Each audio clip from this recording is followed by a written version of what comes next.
In this video, I'll be showing you guys on how to install Paralells on Mac. So let's get started again. So the first step is to check your Mac type. So to do this, you can just click on the Apple menu and click on About this Mac.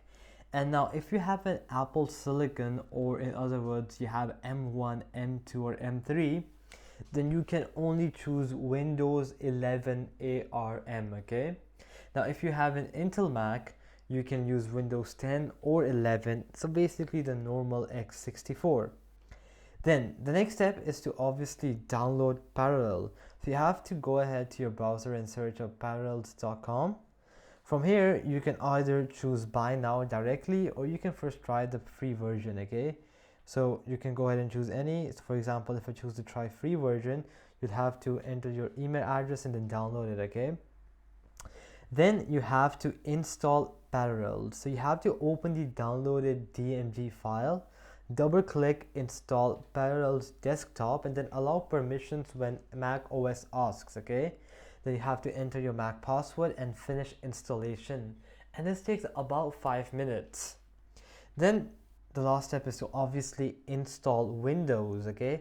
Now when Parallel opens, you click install Windows and Parallel will download Windows automatically. Then you just have to click continue, choose the usage type, okay? For example, productivity, gaming, software developer, or etc. Yeah. Then wait for installation to finish, okay? You do not need any ISO. Then you can also activate Windows, but obviously it's optional.